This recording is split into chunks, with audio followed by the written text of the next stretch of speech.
Assalamualaikum warahmatullahi wabarakatuh. Perkenalkan, nama saya Agus Nugraha. Saya kelas 1 SMA dan nama blog saya Agus Nugraha. Tugas agenda 1 September. 1. Apa yang dimaksud dengan empiris? Menurut Kamus Besar Bahasa Indonesia, bisa disebut juga KBBI, artinya berdasarkan pengalaman terutama yang diperoleh dari penemuan, percobaan, pengamatan yang telah dilakukan. Contoh menurut Smith, Adwan, dan Adam 2008 dalam sosiologi empiris diartikan didasarkan pada akal sehat. Diartikan spekulatif dan berdasarkan observasi terhadap kenyataan. Contoh kita percaya pada bahwa kura-kura jalannya lambat karena punya pengalaman melihat cara berjalannya reptil ini. 2. Apa yang dimaksud dengan teoritis? Teoritis adalah berusaha menyusun abstraksi dari hasil observasi yang konkret di lapangan dan observasi tersebut merupakan kerangka dari unsur-unsur yang tersusun secara logis dan bertujuan menjalankan hubungan sebab akibat sehingga jadi teori. Contoh teori kognitif karena mengenai perubahan sosial yang dipicu oleh pertentangan antara kelas sosial yang berbeda. 3. Apa yang dimaksud dengan komutatif?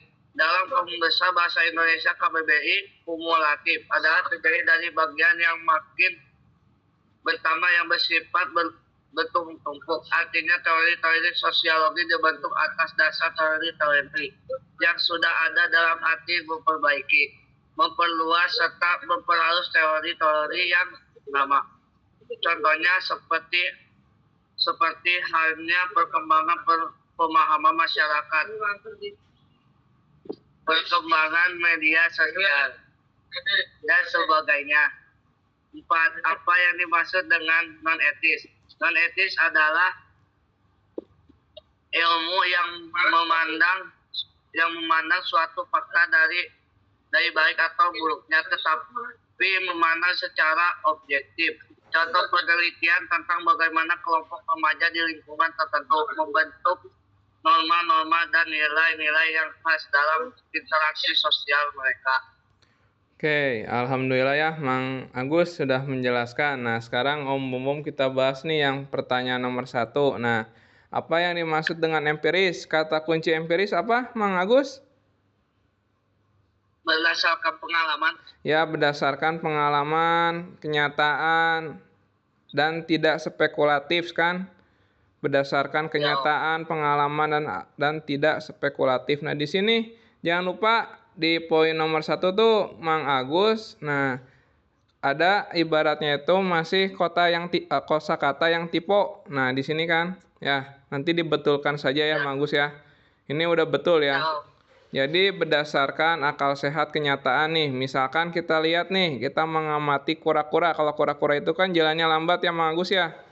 Nah, kita bisa amati, misalkan kalau belajar juga, misalkan jangan ibaratnya itu berlebihan atau misalkan justru berkurang, yaitu harus tetap konsisten gitu kan dalam memahami materi. Nah, sekarang yang kedua, kalau teoritis, nah teoritis ini kata kuncinya apa Mang Agus?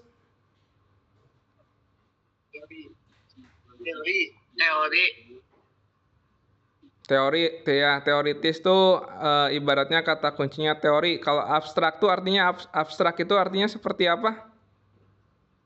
Kayak observasi Om. Abstrak ya. Kalau misalkan teoritis itu hasil dari observasi para tokoh gitu ya. Kumpulan-kumpulan pendapat, asumsi, ide, gagasan. Nah, Om Bom mau nanya ke Mang Agus, pernah dengar di sini kan ada tulisannya abstrak. Artinya abstrak apa? Kayak yang mewarnai, tahu saya mah Om. Oh ya. Gimana?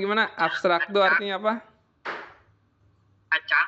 Ya, bukan abstrak itu bukan acak, tapi tidak terlihat nih misalkan segala sesuatu yang tidak terlihat. Nah, maka dikatakannya abstrak. Nah, misalkan nih Mang Agus, kalau udah makan kenyang nggak?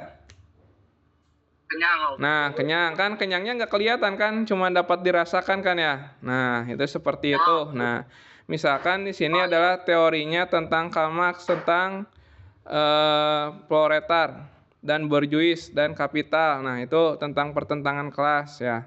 Oke, udah cukup yang Mang Agus. Nah, sekarang yang nomor 3. Nah, kumulatif. Nah, kumulatif kata kuncinya apa Mang Agus? Kumulatif terjadi bagian yang makin bertambah yang bersifat bertumpuk-tumpuk, Om. Oke, nah itu kalau menurut KBBI-nya ya. Tapi di sini Mang Agus menjelaskan juga yang tentang persepsi sosiologinya nih, yaitu memperbaiki, memperluas, memperhalus gitu kan. Jadi di dalam sosiologi itu teorinya nggak ada yang salah, tapi artinya memperbaiki, memperluas, memperhalus. Nah, sekarang Om Bomo mau nanya ke Mang Agus, kalau misalkan dalam kehidupan sehari-hari atau misalkan kegiatan di pesantren, apa ada nggak yang berhubungan dengan teori sosiologi yang paling sederhana tentang apa, tentang kumulatif seperti apa?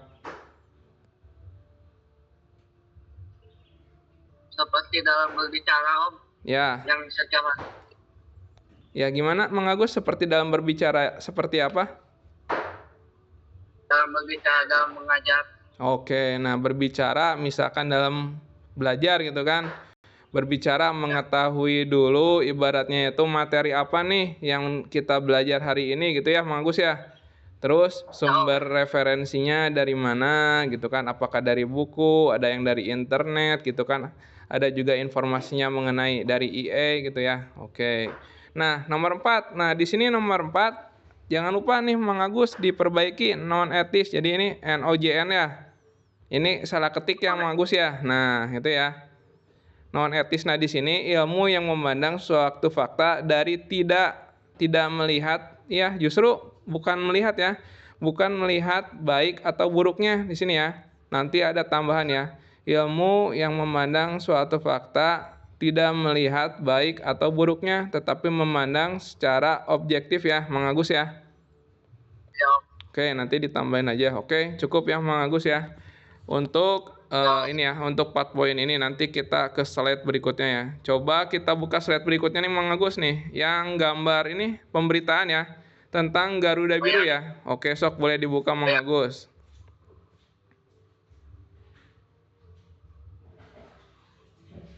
Nah, bagus nih. Oke, sok boleh dijelasin. 1, 2, 3. Silahkan Mang Agus. penjelasan tentang Garuda Biru, darurat atau darurat Garuda. Peringatan darurat. Gambar Garuda Biru banjir medsos. Peringatan darurat Indonesia Garuda Biru adalah sebuah panggilan untuk meningkatkan kesadaran dan partisipasi aktif masyarakat dalam menjaga demokrasi serta keadilan di Indonesia. Sementara itu, maksud peringatan darurat yang muncul di media sosial dan Google saat ini merupakan ajakan dari warganet untuk mengawal bersama isu terkait peringatan darurat Garuda itu. Yaitu polemik putusan MK versus revisi UU Pilkada. Putusan Mahkamah Konstitusi yang mengubah syarat partai politik mengikuti pemilu dan revisi UU Pilkada yang dianggap kontroversial menjadi salah satu pemicu munculnya peringatan ini. Yang kedua, isu-isu korupsi dan penegakan hukum. Kasus-kasus korupsi besar dan ketidakpercayaan terhadap penegakan hukum juga menjadi latar belakang kekhawatiran diwakili oleh peringatan ini. Yang ketiga, kebebasan berekspresi dan demokrasi, pembatasan kebebasan berekspresi dan tindakan represi terhadap aktivis dan mengkritik pemerintah juga menjadi perhatian yang diangkat oleh peringatan ini. Peringatan darurat mencerminkan kekecewaan masyarakat terhadap putusan MK yang dihambat oleh Dewan Perwakilan Rakyat, yaitu DPR. Badan Legislasi atau Balik di DPR dan Panitia Kerja Panja pemilih penggunaan putusan Mahkamah Agung. yaitu MA, ketimbang putusan Mahkamah Konstitusi MK terkait batas usia calon untuk maju di Pilkada 2024 yang dapatnya digelar Rabu pada tanggal 21 bulan 8 2024. Balik sepakat UU Pilkada mengacu pada putusan nomor 23 Rehum 2024 yang diputuskan MA pada 29 Mei 2024. Oke, terima kasih Mang Agus udah menjelaskan ini tentang Garuda Biru ya. Oke, jadi intinya tentang Garuda Biru itu salah satu bentuk apa Mang Agus atau kesimpulannya seperti apa? Kesimpulannya yaitu kecurangan dalam memilih pilkada. Oke, tentang batas usia calon ya. Oke, Mang Agus. Jadi salah satu bentuk dari aspirasi masyarakat Indonesia adalah kebebasan berekspresi dan demokrasi ya dalam pemerintahan di Indonesia ya. Jadi bebas seperti mengemukakan pendapat dan hal-hal lainnya ya. Oke, cukup Mang Agus. Terima kasih. Oke.